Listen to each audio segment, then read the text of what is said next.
cuenta, y ya me di cuenta yo también en la expresión de algunos de ustedes, vamos a hablar de un tema sumamente desagradable, las pruebas en la vida. Y vamos a hablar de este tema porque, querrámoslo o no, son parte de la vida. Las pruebas son tan parte de la vida que todos nosotros hemos expresado alguna vez estas palabras: nunca falta un pelo en la sopa.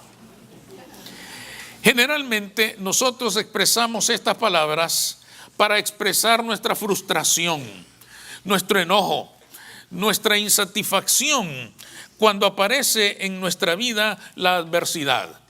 Y sobre todo cuando aparece en nuestra vida la adversidad en momentos que parecen estar destinados a la dicha, a la felicidad, a la alegría y al contentamiento. Y de repente aparece aquel momento difícil, de repente aparece aquel problema y la frustración lo invade todo. Quizá después de uno de esos días en que todo nos ha salido bien, hemos tenido un día en el trabajo maravilloso y cuando salimos encontramos que nuestro carro no arranca, que la llanta está ponchada.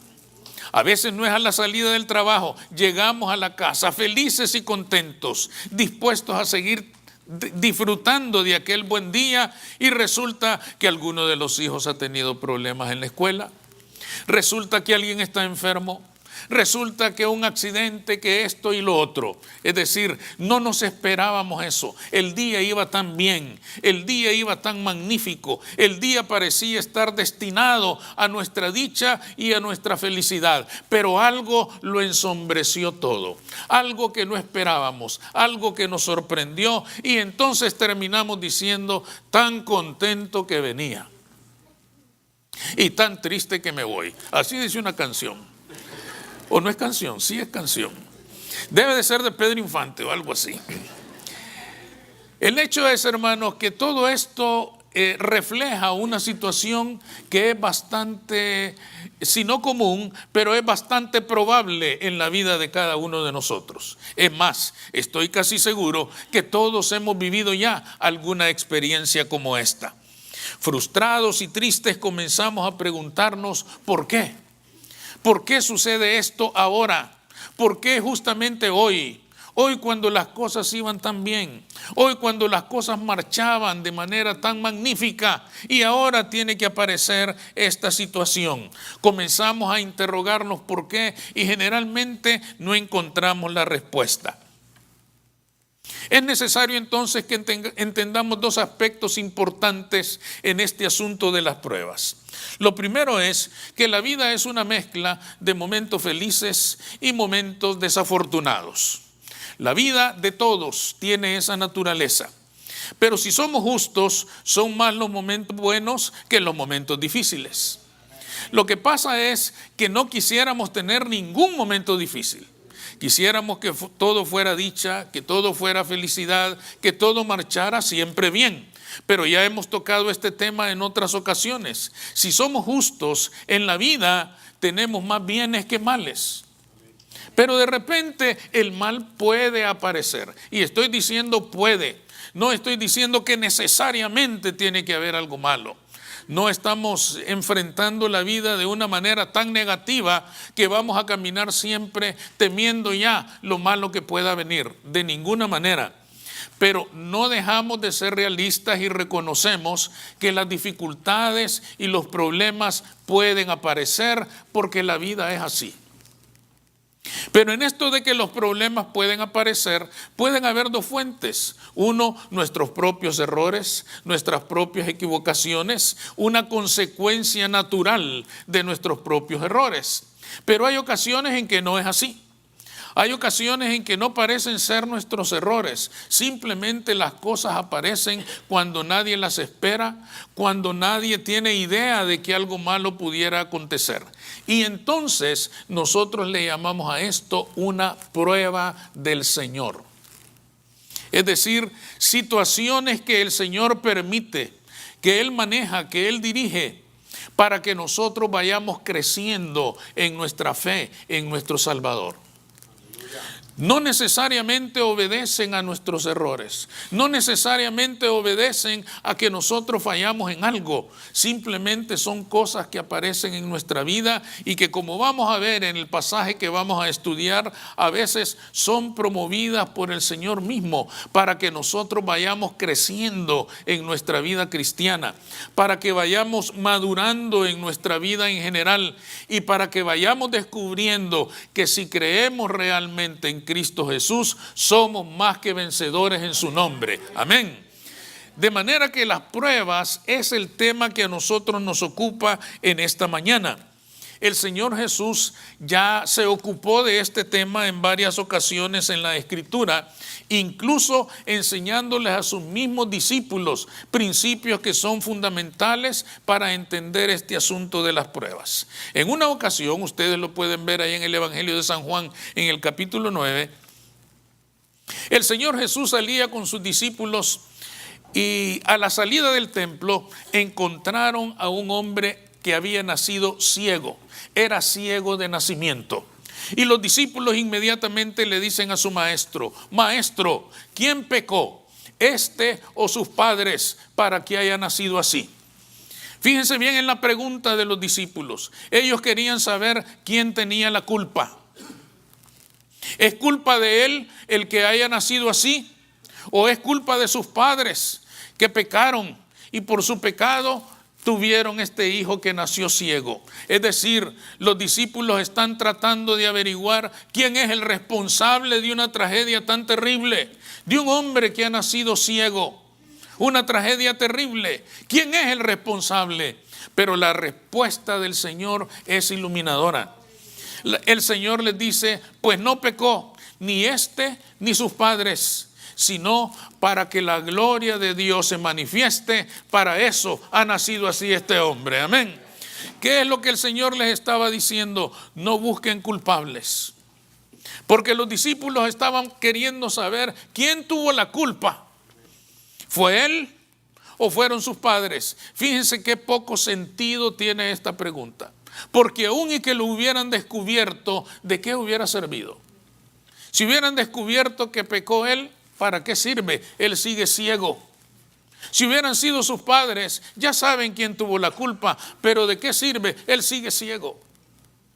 El Señor les da otra visión de las cosas y les dice: esta situación se ha presentado en la vida de este hombre para que tenga conocimiento del poder de Dios en su vida, para que descubra que hay un Mesías que le puede devolver la vista, para que descubra que hay un Dios todopoderoso que puede cambiar su lamento en baile, que puede cambiar su derrota en victoria, que puede cambiar su oscuridad en luz, para que descubra que hay un Dios que todo lo puede y todo lo sabe, y un Dios que le ama profundamente. Amén. Quiere decir, hermanos, que el Señor Jesús les estaba diciendo a sus discípulos y nos dice a nosotros: no busquen culpables, busquen la gloria de Dios, porque para eso han tenido problemas, porque para eso pueden tener dificultades, porque para eso pueden presentarse estas situaciones difíciles, para que conozcamos quién es el Dios en el que hemos creído, para que descubramos que hemos creído en un Dios todopoderoso, para que descubramos que hemos creído en un Dios que puede transformar nuestra vida de manera radical, para que descubramos que el Dios que creemos no está muerto, no está crucificado, es un Dios que resucitó al tercer día y vive y reina por los siglos de los siglos. Amén. Ese es el Dios en el que creemos, y por lo tanto toda dificultad ha de ser ocasión para mirar la gloria de ese Dios. Los discípulos recibieron esta lección de manera teórica de parte del Señor a raíz de aquel ciego. Pero hoy quería que la aprendieran en la práctica. Parece que el Señor dijo: bueno, ahora ustedes ya saben para qué son las pruebas. Ahora lo van a tener que vivir. Y ahí la cosa se pone fea.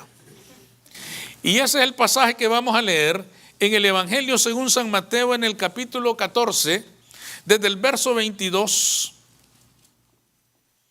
hasta el 27. San Mateo capítulo 14, desde el verso 22 hasta el verso 27. Amén. Dice así en esa escritura: enseguida Jesús hizo a sus discípulos entrar en la barca e ir delante de él a la otra ribera, entre tanto que él despedía a la multitud. Despedida la multitud, subió al monte a orar aparte. Y cuando llegó la noche, estaba allí solo. Y ya la barca estaba en medio del mar, azotada por las olas, porque el viento era contrario.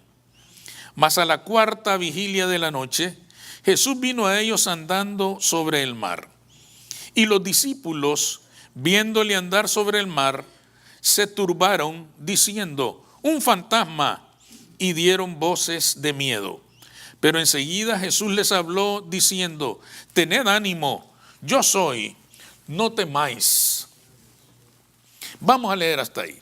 Fíjense qué interesantes son estos versículos que hemos leído, porque nos demuestran cuáles son las características de la prueba que puede vivir una persona. La prueba es, en primer lugar, inoportuna. Si ustedes se fijan, este pasaje comienza al día siguiente, la noche del día siguiente, de aquel momento en el que Dios alimentó a una multitud con unos pocos panes y otros pocos peces. ¿Se acuerdan de ese gran milagro? Unos pocos panes y otros pocos peces sirvieron para alimentar una multitud y todavía sobraron 12 cestas de lo que quedó. Este es el día siguiente. Al día siguiente, el Señor les dice: vayan a la otra ribera, súbanse a la barca y nos encontramos allá en la orilla. Yo voy a despedir a la multitud, a toda aquella multitud que había comido el día anterior. Él les dice: yo los voy a despedir mientras ustedes comienzan a navegar hacia la otra orilla. Y fíjense bien lo primero que leímos: enseguida Jesús hizo a sus discípulos entrar en la barca. Esas palabras me sugieren a mí que prácticamente los empujó. Prácticamente Él les dijo: suban, y quizás ellos no querían y decían: no, maestro, ¿para qué nos vamos? Aquí estamos contentos, aquí estamos felices. ¿Saben por qué tanta felicidad? En el Evangelio de San Juan, cuando se narra ese pasaje, dice que después de aquel milagro, la gente quería hacer rey a Jesús. La gente amaba a Jesús después de aquel milagro. Claro, habían comido. Por lo tanto dijeron: este es nuestro Mesías. La gente lo amaba y aquel amor y aquel aprecio alcanzaba a sus discípulos. Yo creo que los discípulos hasta pensaban: que lo hagan rey y nosotros vamos a ser sus ministros.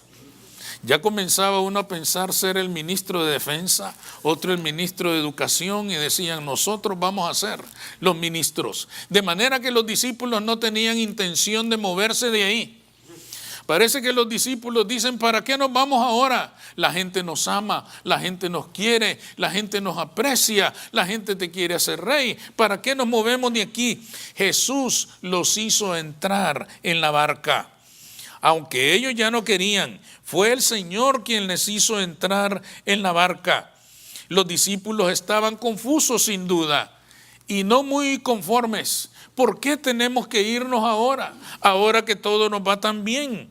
La gente nos quiere, pero los planes del Señor eran otros. ¿Cuáles eran los planes del Señor? Los planes del Señor era que los discípulos llegaran a ser verdaderamente grandes, pero verdaderamente grandes, y estarlos apapachando y darles todo lo que querían en el mismo lugar, tenerlos ahí bajo su cuidado, disfrutando de todos sus bienes sin enfrentar ningún problema, no los iba a hacer crecer. Desafortunadamente, el Señor entendía bien que en la vida lo que en realidad hace crecer a las personas son los problemas. Enfrentarlos y vencerlos es lo que hace crecer a las personas. Y el Señor, en su visión, sabía que de aquel grupo iban a salir los 12, aquellos en que iba a descansar su iglesia y la salvación de toda la raza humana. pero para cumplir aquella función tan extraordinaria tendrían que ser verdaderamente grandes, y no iban a ser grandes quedándose ahí. Iban a ser grandes enfrentando las dificultades naturales de la vida y aprendiendo que si confiaban en su maestro serían más que vencedores frente de cualquier dificultad. Amén. Él quería mostrarles, hermanos, que nunca se canta con más alegría y con más gozo que cuando se ha librado la batalla y se ha triunfado en el nombre de Jesucristo. Amén. Nunca la victoria es más dulce que cuando se ha luchado, que cuando se ha esforzado. Las victorias que llegan fáciles no provocan mucha alegría, pero las victorias que llegan después de luchas y de batallas, esas victorias se celebran a plenitud. Esas victorias se celebran con gozo. Esas victorias se celebran con canto, con baile, con comida y con todo lo bueno que puede dar la vida, porque hemos luchado y hemos salido victoriosos. Amén. El Señor quería llevarlos a la verdadera grandeza, y quedándose ahí no lo iban a alcanzar. Tenían que empezar a enfrentar la vida, y por eso Él los hizo entrar en la barca. Para nosotros, hermanos, la prueba también es promovida por el Maestro. A veces, como ya hemos visto aquí, llega después de grandes milagros. Todos los que hemos aceptado a Cristo, no importa cuándo fue el día que usted aceptó a Cristo, desde ese día usted ha visto milagros en su vida. Usted ha visto cómo el Señor le cambia a usted y cómo su vida va siendo transformada. Sus familiares, sus amigos y sus vecinos se asombran cuando lo ven a usted diferente, cuando lo ven a usted cambiado, cuando lo ven a usted transformado. Y cuando decimos transformado, estamos hablando de haber alcanzado una condición superior a la que antes teníamos. Antes nos miraron esclavos, ahora nos miran libres. Antes éramos ciegos, ahora vemos. Éramos sordos y hoy oímos. Estábamos muertos y hoy vivimos para la gloria y la honra de Jesucristo. Amén. Ellos nos miran. Ellos han visto los milagros de Jesús en su vida. Todo aquel que se ha atrevido a creer en Cristo Jesús ha visto milagros en su vida. Todo aquel que ha creído en Cristo Jesús como su Señor y Salvador, ya no le cuentan que Jesús es grande, sabe que Jesucristo es grande. Todo aquel que se ha atrevido a entregarle su vida a Jesucristo puede decir como Pablo: yo sé en quién he creído. A mí no me cuentan, a mí no me dicen, a mí no me andan sugiriendo ideas de quién es Él. Yo lo he visto cambiar mi vida, yo lo he visto cambiarme a mí, yo lo he visto transformar mi realidad, yo lo he visto sanarme de mis males, yo lo he visto amarme y perdonarme por todos mis pecados y culpas. Yo estoy gozando de su paz, de su gozo y de su libertad, porque Él me ha cambiado, porque yo lo conozco, porque yo sé quién es Él.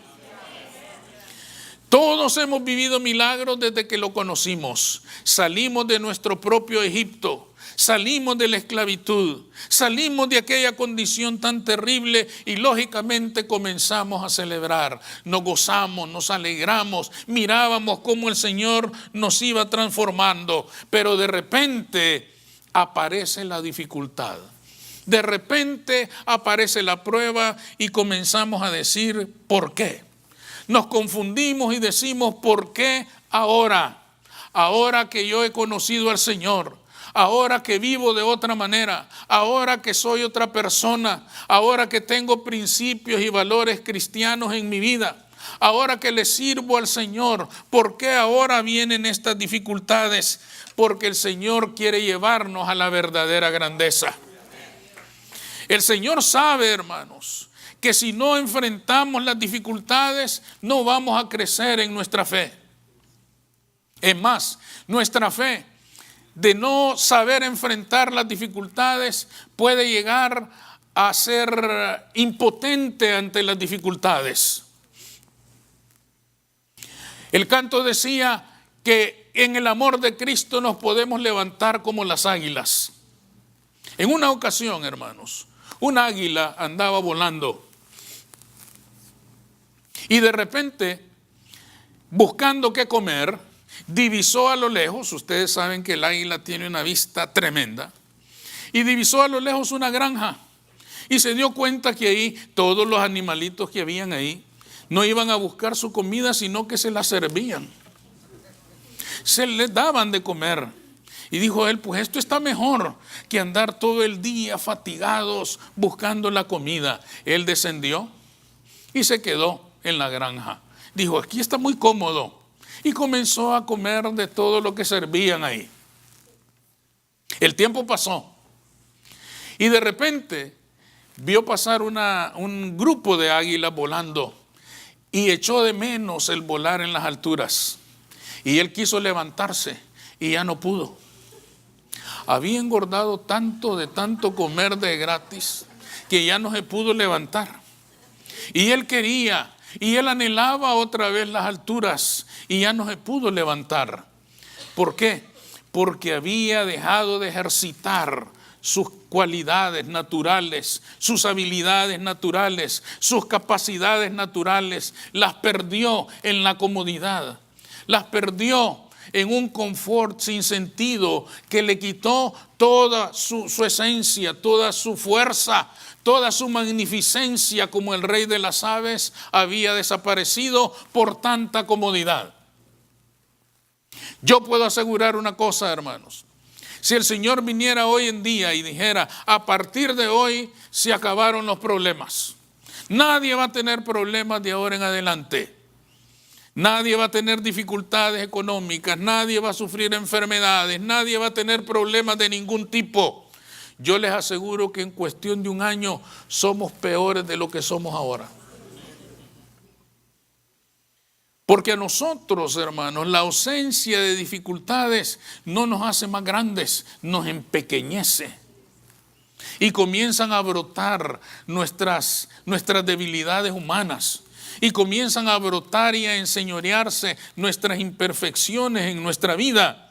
Nosotros vamos creciendo cuando sabemos enfrentar las dificultades, cuando en el amor de Cristo nos elevamos como las águilas hasta las alturas y nos renovamos continuamente para permanecer delante de la presencia de nuestro Cristo. Y es entonces cuando aprendemos que las pruebas son ocasión de crecer, las pruebas son ocasión de fortalecerse, las pruebas son ocasión de mirar la mano de Dios y Él nos va a demostrar que Él es poderoso para derrotar a cualquier enemigo, para superar cualquier adversidad, para llevarnos a la victoria ante cualquier problema o ante cualquier dificultad. Pero tenemos que enfrentar las dificultades. Dijo un poeta en una ocasión, si al río le quitáramos las piedras, ya no escucharíamos su música. Porque lo que hace sonar el agua del río son las piedras. Si no estuvieran los tropiezos, no brotaría de nosotros la hermosura del buscar a Dios y glorificarle en medio de las dificultades. Si no enfrentáramos problemas, no nos acercaríamos a Él. Si no enfrentáramos problemas, no lo buscaríamos a Él. Si no tuviéramos dificultades, no correríamos ante su presencia y Él no podría hacer la obra de perfección en nuestra vida. Pero la Escritura dice, la obra que Él ha comenzado en vosotros, Él la perfeccionará. Él la va a perfeccionar enseñándonos a superar nuestras dificultades. Por lo tanto, si hay pruebas en nuestra vida, reconozcámoslo como la ocasión para crecer y la ocasión para ver la gloria de nuestro Dios. Amén. En segundo lugar, la prueba es engañosa. Allí en el verso 24 de este pasaje ustedes leen que dice que la barca ya estaba a la mitad del lago. Como dice en el verso 24, y la barca estaba en medio del mar. En medio quiere decir que estaba a la mitad de las dos orillas. Estaban a la mitad del camino. Y su fe era estremecida, igual que se estremecía la madera de aquella barca. Yo no puedo imaginarme cómo las olas azotaban la barca. fíjense bien en los detalles de este pasaje. Dice que remaban con viento contrario. Quiere decir que el viento soplaba contra ellos y traía las olas con mucha más fuerza contra ellos. Si hubiesen ido con el viento, hubiera sido menos problemático. Pero el viento venía contra ellos y golpeaba la barca. Aquellas maderas chirriaban ya a punto de hacerse pedazos. Debe haber sido una experiencia terrible. Debe haber sido una experiencia espantosa estar en esa condición. Además de eso, el maestro no estaba. Qué problema para los discípulos, que siempre dependían de él. Cualquier circunstancia o cualquier problema, maestro, pero hoy no estaba. Él les había dicho, váyanse y nos vemos allá en la otra orilla. Yo voy a despedir a la gente.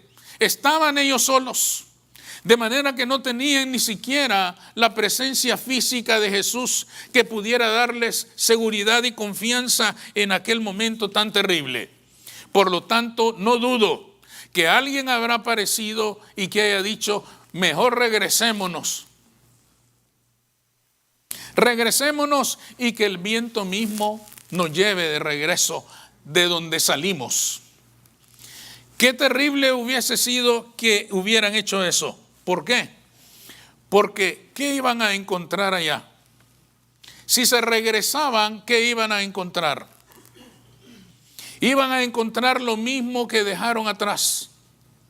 Aquella tormenta tremenda, aquella tormenta terrible, no iban a encontrar mejores condiciones. Es más, piénsenlo los que saben de navegar. Al momento de hacer volver la barca, iba a haber un instante en que la barca iba a quedar con todo su cuerpo frente al viento que les era contrario y la hubiera hecho pedazos. Entonces se no hubiera quedado nada. Quiere decir, hermanos, que regresar hubiera sido el peor error. ¿Y por qué estamos mencionando esto? Porque muchas veces, cuando las personas están en medio de las dificultades, quieren regresar a lo que dejaron atrás. Es desafortunada esta actitud. Muchos factores ayudan a que muchas personas quieran regresarse a lo que dejaron atrás. Entre ellos uno que es muy importante. Ustedes se habrán dado cuenta. Cuando nosotros tenemos problemas, todo está en nuestra contra. Parece que navegamos con viento contrario. Nada nos sale bien. Todos nos abandonan. Familiares, amigos, hasta los más cercanos. Cuando tenemos problemas y dificultades, todos se van. Parece que el viento está en nuestra contra. Parece que todo está en nuestra contra. Y todas esas personas, hermanos, cercanas a nosotros, que deberían de ser quienes más nos apoyaran en el momento de la dificultad, son las mismas personas que comienzan a decirnos, mejor regrésate. Deja ya esa tu religión. Deja ya ese Cristo tuyo. Mira cómo te tiene. Se parecen a la esposa de Job. De Job, ¿verdad? ¿Se acuerdan de la esposa de Job? Cuando él está en aquella situación tan terrible, le dice, maldice a tu Dios y muérete. La esposa, quien debía impulsarlo, consolarlo, fortalecerlo, le dice, maldice a tu Dios y muérete. Qué cosa más terrible esa. Yo creo que por eso dice el libro al final que el Señor le dio el doble de todo lo que tenía. No sé si le habrá dado otra esposa porque se la merecía el hombre. Pero en la Escritura no dice eso. Eso es especulación. Pero dice que le dio el doble de todo lo que tenía cuando él salió victorioso. Quiere decir, hermanos, pero refleja bien ese pasaje que muchas veces las personas que deberían apoyarnos son las que más nos desaniman cuando tenemos pruebas. Cuando tenemos dificultades, en vez de decirnos adelante, permanece. Nosotros hemos visto cómo Dios te ha cambiado, cómo Dios ha impactado tu vida. Ese Dios en el que has creído, ese Dios te puede sacar adelante. En vez de eso nos dicen, regrésate. Pero yo le puedo asegurar una cosa, si regresáramos, no vamos a encontrar nada mejor ahí atrás. Si nos regresáramos, vamos a encontrar que todo aquello que nos sometió algún día en nuestro propio Egipto sigue vigente. Vamos a descubrir que los vicios siguen esclavizando. Vamos a descubrir que roban la dignidad, que roban la persona, que despedazan a las personas, que el mundo destroza todos los valores. Vamos a descubrir que nada ha cambiado. Vamos a descubrir, si nos regresáramos, que todo aquello horrible que dejamos atrás sigue siendo horrible y espantoso. Nada ha cambiado. ¿Para qué regresar? Yo le puedo asegurar que si usted ha creído en Cristo Jesús, lo mejor siempre está por delante, pase lo que pase. No importa qué dificultades puedan haber, no importa qué problemas pueda encontrar, lo mejor está por delante. Nunca más vamos a enfrentar situaciones tan terribles como las que ya dejamos atrás. Ya pasamos lo peor de la tormenta. Ya pasamos lo más terrible de la tormenta. Ahora el Señor quiere que nos fortalezcamos ante cada azote del viento. Quiere que permanezcamos fuertes y sigamos adelante, porque Él es el capitán de nuestra nave y Él nos va a llevar a la victoria. Amén. Porque Él es el que puede acallar las tormentas. A una orden suya hasta las tormentas se detienen, porque Él es el Dios Todopoderoso. Debemos de cuidarnos de la tentación de regresar. El diablo tenía un día un garage sale. Estaba vendiendo muchas de sus porquerías ahí. Y ahí tenía muchas armas: la mentira, la hipocresía, el engaño, la falsedad, el mal en todas sus formas. Y había una que la tenía así un poco escondida. Y uno de los diablos menores que andaban comprando le dijeron: a mí me interesa esa. Y él dijo: esa no la vendo. Jamás la voy a vender. Y le dijeron: ¿por qué? ¿Qué arma es esa? Y él les dijo: se llama desánimo. Y con esa he logrado que muchos cristianos se desanimen cuando ya le falta una hora para que Dios los bendiga. Con ese he logrado destruir las esperanzas de muchos a quien ya le faltaba 5 minutos para que Dios los bendijera. Y por eso no la vendo. Con ese he logrado que muchos se regresen cuando ya pasaron lo peor de la tormenta. Es por eso que no la vendo. Porque es la que me ha dado mejores resultados. Hermano, el momento de la prueba no es momento para desanimarse. El momento de la prueba es momento para afirmarse en el Dios en el que hemos creído. El momento de la prueba es momento para recordar que nuestro Dios es todopoderoso. El momento de la prueba es momento para recordar que ese Dios que nos ha sacado y nos ha transformado, ese Dios nos va a dar la victoria, pase lo que pase. Amén. Es el momento de recordar que nuestro Dios es todopoderoso. No es momento de regresar. Es momento de afirmarnos en nuestra fe. Es momento de asegurarnos en quién hemos creído. Es momento de afirmar: yo sé en quién he creído. Yo sé que mi Dios es poderoso. Yo sé que mi Dios es poderoso. Me ha cambiado, me ha hecho tantos milagros en mi vida. No cometamos el error de los discípulos. El día anterior habían visto el milagro de los panes y los peces. Y hoy estaban llorando en medio de la tormenta. No cometamos ese error. Recordémonos que Él ha hecho muchos milagros más grandes que esos en nuestra vida. Algunos dicen: bueno, ¿ya convirtió el agua en vino? No, el Señor no ha convertido el agua en vino quizás en la vida de alguno de nosotros. Pero ha logrado una cosa. Antes nosotros convertíamos nuestros bienes en vino.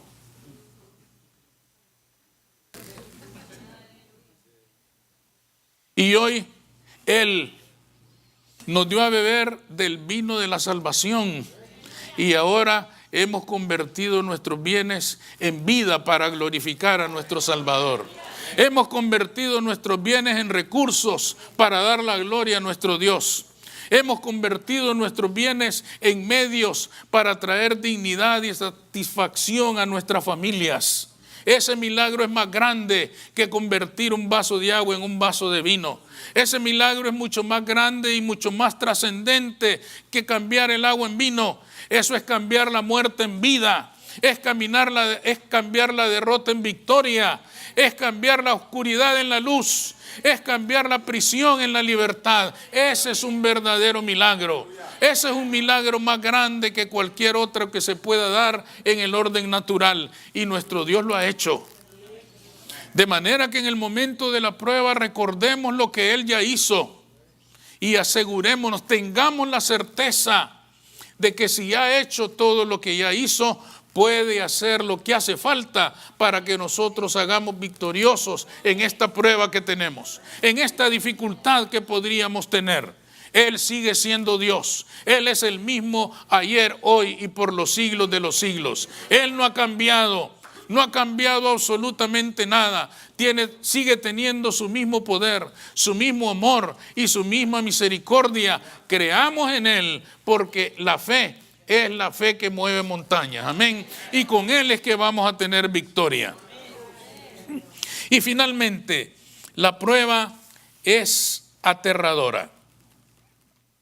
Después de resistir toda la noche, los expertos creen que habían navegado más o menos unos 6 kilómetros ya y estaban llenos de desánimo. Y el desánimo, hermanos, trae otras emociones destructivas a la vida de una persona. Trae temor y trae miedo. Cuando una persona se desanima, entonces se vuelve víctima del miedo en muchas formas y de muchas maneras. A ellos les llegó el miedo de una manera tan terrible que Jesús de repente se les aparece caminando sobre las aguas. ¿Y qué dicen ellos? Un fantasma.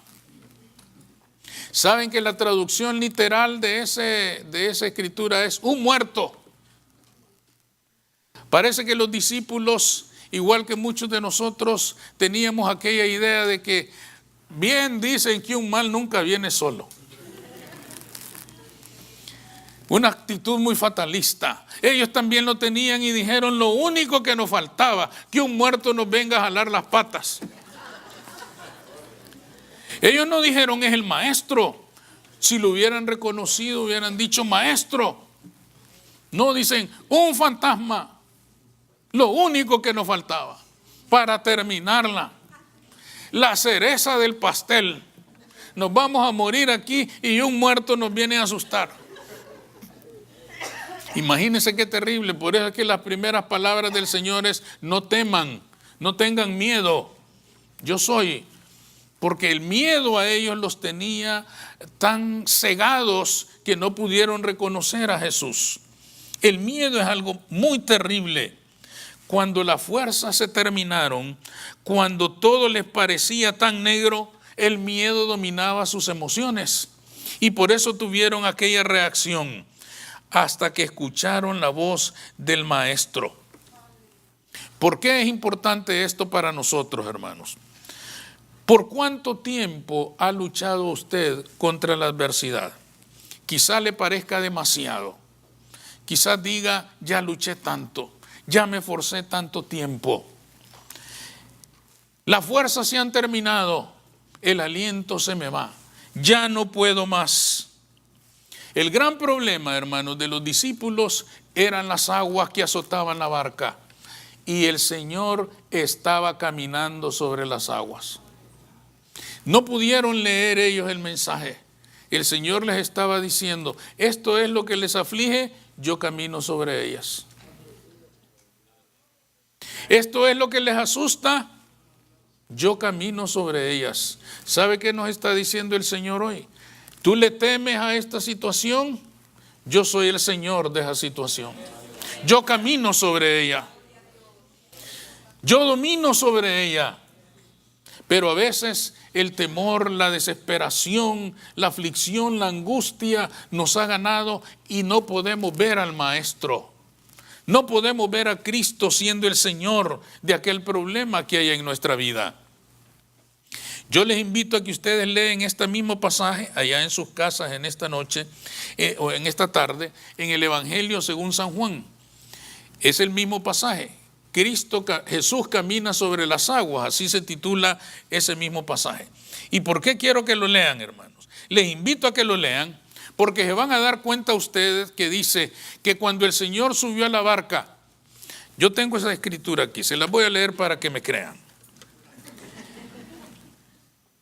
Dice en el verso 21 del capítulo 6 de Juan: ellos entonces con gusto le recibieron en la barca, la cual llegó enseguida a la tierra a donde iban. Quiero que se fijen en ese detalle, hermanos. ¿Por qué?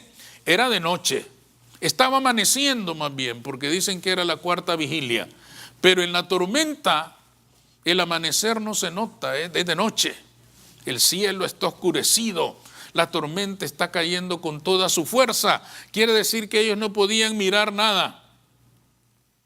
Pero noten ustedes una cosa, llegaron inmediatamente a la orilla. Estaban ya tan cerca y no lo sabían. Ya estaban ahí en la orilla. Si hubiese sido de día la hubieran visto. Pero ellos no podían verla. No podían ellos distinguir la playa que ya estaba tan cerca. En cuanto permitieron subir al Señor, ellos llegaron inmediatamente a la orilla. ¿Por qué les invito a que se fijen en ese detalle? Porque a veces, como dijimos antes, estamos ya tan cerca de la victoria y no lo sabemos. Nosotros lo vemos todo oscuro. En el momento de la dificultad, nosotros no miramos la luz. Nosotros miramos todo adverso. Todo está en contra mía. Nada me sale bien. Todos me han abandonado. Me han dejado solo. Nadie me ayuda. Todo lo miramos oscuro. Pero quién sabe, hermanos, si la prueba está ya a punto de terminar. ¿Sabe cuál es el problema? Que ellos dejaron subir a Jesús a la barca. La pregunta es, ¿lo hemos invitado nosotros a subir o no? Porque a veces, hermanos, sin darnos cuenta, nosotros estamos gobernando la barca de nuestra vida. No le hemos dado a Cristo la oportunidad de que la conduzca a Él. No le hemos dicho, Señor, gobierna la barca de mi vida porque estoy confundido. Sino que nosotros en nuestra autosuficiencia quizás, en nuestras fuerzas personales que quizás son muchas, en nuestra sabiduría que quizás es tan abundante, en nuestros recursos que quizás son muchos, estamos nosotros mismos tratando de resolver las dificultades de nuestra vida y salir victoriosos ante los problemas por nuestras propias fuerzas. El Señor está caminando sobre las aguas.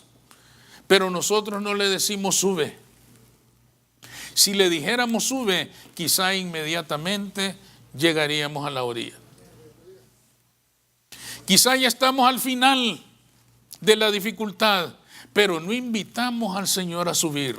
Pero no le decimos al Señor, toma tú el control. Es que entregarle el control a Cristo, hermanos, es un acto de fe. La fe es indispensable para entregarle el control a Cristo. Todo el que conoce a Jesucristo como su Señor y Salvador hizo un día un acto de fe. El acto de creer y confesar a Jesucristo como su Señor y Salvador. Y Él comenzó a dirigir la barca. Y Él comenzó a dirigir la vida. Y Él comenzó a enrumbar el arca de la vida en la dirección correcta. Pero tuvo que haber un acto de fe. La fe es algo sumamente importante. Es un acto de confianza plena en Jesucristo. Sin un acto de confianza plena en Jesucristo, no podemos esperar que Él suba a nuestra barca. Fíjense bien que este es un acto voluntario. No es impuesto por Cristo. La fe viene de nosotros. La fe nace en nosotros para aceptar a Cristo como nuestro Señor y Salvador. Ese acto de fe puede hacer la diferencia entre la vida y la muerte. Una última ilustración. Un experto en alpinismo estaba por cumplir uno de sus grandes sueños y uno de sus grandes desafíos: escalar una montaña de noche, algo que no se recomienda, pero él era tan excelente, era tan bueno, era tan número uno, que ya se le habían acabado a él todos los desafíos y dijo: ¿qué hago yo? Ya soy demasiado bueno para esto. Entonces dijo él: voy a escalar ese monte de noche. Él había sido enseñado, como experto alpinista que era, que mientras van subiendo, ellos van sembrando clavos en el camino, de los cuales puedan sujetarse en el caso de una caída. Y él, como profesional que era, lo iba cumpliendo. Cuando finalmente, hermanos, estaba ya bastante alto, él sufrió esa caída y comenzó a caer. Buscaba de dónde sujetarse y no podía. Lo único que le quedaba era la cuerda que llevaba atada a la cintura. Pero él iba cayendo y buscaba los clavos de donde poder sostenerse en aquella caída terrible y no los encontraba. Era de noche. Finalmente no le quedó otra cosa sino afirmarse en aquella cuerda que tenía atada a la cintura. Ese hombre se agarró con tal fuerza de esa cuerda porque sabía que ahí estaba su vida. Su vida dependía de eso. Por lo tanto, él se aseguró de que en ningún momento esa cuerda se le fuera de las manos. Finalmente se detuvo y dijo: de aquí yo no me suelto jamás. Pasaba el tiempo, sus fuerzas iban disminuyendo y entonces él, que era un incrédulo, finalmente, como todo mundo, hasta los ateos en la aflicción dicen: Dios mío. Y en aquel momento tan angustioso él dice: Señor, si existes, sálvame. Fíjense que esto es como desafiante incluso, no es un acto de humillación de buscar a Dios. Dicen: si existes, sálvame. Y el Señor en su misericordia le dice: claro, aquí estoy. ¿Quieres que te salve? Él le dice: sí, sálvame, si eres verdadero, si el que me está hablando es Dios, sálvame. Y él le dice: suéltate de la cuerda.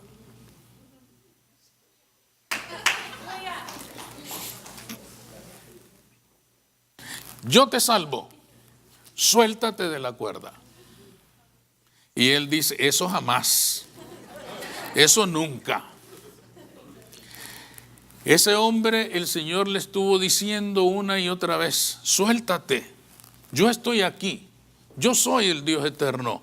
Y él dijo: jamás. A la mañana siguiente salió la noticia en los periódicos: famoso alpinista muere congelado a medio metro del suelo. El Señor le decía: suéltate porque ya llegaste. Suéltate. Pero no le alcanzó la fe. El acto de fe, hermanos, tiene estas características. El Señor le dice a todo ser humano: suelta el control de tu vida y entrégamelo a mí. Pero el hombre dice: no, yo aquí estoy seguro en mis fuerzas, yo aquí estoy seguro en mis capacidades, yo aquí estoy seguro en lo que yo creo, yo aquí estoy seguro en mi ego, yo aquí estoy seguro en mi religión, yo aquí estoy seguro en lo que he sido enseñado, de aquí no me mueve nadie. Y van a morir congelados a medio metro del suelo. Es por esto, hermanos, que la fe es indispensable si nosotros queremos ver al Señor comenzar a conducir la barca de nuestra vida. Es un acto de fe. Es un acto, por eso el Señor Jesús en las enseñanzas a sus discípulos dice: el que pierda su vida por causa de mí, la hallará. es una paradoja porque parece una contradicción. ¿Cómo es eso que en perder se va a ganar? El que pierda su vida por causa de mí, la ganará. ¿Cómo es eso? El que pierde, pierde. ¿Cómo es que va a perder y va a ganar? El que pierde, pierde. Pero el Señor estaba diciendo, el que pierde el control de su vida y me lo entrega a mí, la ganará. El que pierde el dominio de sus propias manos y me lo entrega a mí, él ganará. Él ganará su vida. Por lo tanto, hermanos, en la prueba es necesaria la fe si se quiere tener victoria. Es necesario soltar la cuerda si queremos tener victoria. Es necesario despojarse de esa idea de que somos nosotros los que vamos a resolverlo todo. Nuestras fuerzas sirven. A aquel alpinista le habían servido. Él había logrado sostenerse y llegar salvo hasta ahí. El acto de fe es el que no alcanzó, pero pudo haber vivido. Por lo tanto, hermanos, la fe es indispensable. Si nosotros no damos ese salto de fe y entregamos el control de nuestra vida al Señor, difícilmente vamos a poder vencer las tormentas de la vida. Acuérdense que la prueba ha sido promovida por el Señor. Y si la ha promovido Él, no es para destruirnos, jamás es para destruirnos. Es para edificarnos, es para fortalecernos, es para mostrarnos su gloria, es para que crezcamos en el conocimiento de nuestro Dios. La decisión es nuestra. A nosotros nos corresponde decidir cómo vamos a enfrentar las dificultades que podamos tener este momento en nuestra vida. En nuestras fuerzas, o le vamos a decir al Señor, sube a mi barca y condúcela a la orilla. Y vamos a vencer la tormenta. Amén. Vamos a orar.